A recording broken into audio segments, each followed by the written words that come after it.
যেখানে ইসরায়েলের আগ্রাসন সেখানে গর্জে ওঠে তুরস্কের প্রেসিডেন্ট রিসেপ তাইফ এরদোয়ান। মুসলিম এই তুর্কি নেতা ইসরায়েলের প্রেসিডেন্ট নেতানিয়াহুকে গাজার কসাই বলে আখ্যা দিয়েছেন। কেবল কথাই নয়, ইসরায়েলের সঙ্গে সব ধরনের সম্পর্ক ছিন্ন করেছেন এরদোয়ান। এবার আবারও গাজা ইস্যুতে গর্জে উঠেছেন এই তুর্কি নেতা। ফিলিস্তিনের গাজাবাসীর পক্ষ থেকে তিনি আবারও ইসরায়েলকে কড়া হুঁশিয়ারি দিয়েছেন। এরদোয়ান বলেছেন, কোনো শক্তি ফিলিস্তিনিদের তাদের চিরন্তন মাতৃভূমি থেকে বের করে দিতে পারবে না, কারণ গাজা অধিকৃত পশ্চিম তীর এবং পূর্ব জেরুজালেম ও আল কুদুস ফিলিস্তিনিদের।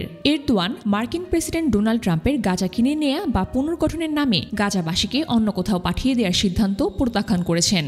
মালয়েশিয়া যাওয়ার প্রাক্কালে এরদোয়ান সাংবাদিকদের বলেছেন, হাজার হাজার বছর ধরে চলে আসা গাজার জনগণকে তাদের চিরন্তন মাতৃভূমি থেকে সরিয়ে নেয়ার ক্ষমতা কারণেই।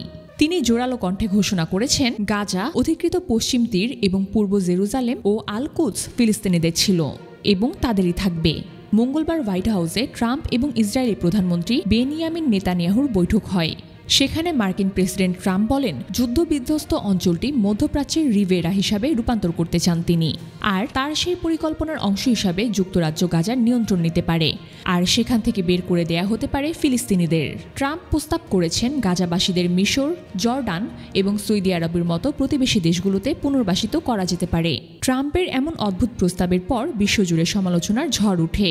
সৌদি আরব সহ গোটা আরব বিশ্ব এই পরিকল্পনার তীব্র নিন্দা জানায়। তারা বলে, গাজাবাসীরা গাজাতেই থাকবে, কোনোভাবেই পুনর্গঠন বা উন্নয়নের নামে তাদেরকে গাজা থেকে বিতাড়িত করা চলবে না। এই ঘোষণার পরেও ট্রাম্প আবারও গাজা কিনে নেয়া বা সেখানে সেনা পাঠানোর প্রসঙ্গ তোলেন। গত বৃহস্পতিবার ইসরায়েলের প্রধানমন্ত্রী এক টিভি সাক্ষাৎকারে ট্রাম্পের সঙ্গে সুর মিলান। তিনি জানান, ট্রাম্পের পরিকল্পনা বাস্তবায়ন করতে তার দেশ উদ্যোগ নেবে।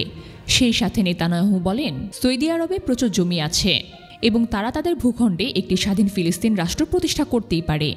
নেতানিয়াহুর এই বক্তব্য প্রত্যাখ্যান করে সৌদি আরব জানিয়েছেন, এমন হবার কোনো সম্ভাবনা নেই, তারা সবসময় স্বাধীন ফিলিস্তিনের পক্ষে থাকবে। Farhana Mehrun, the Holi media.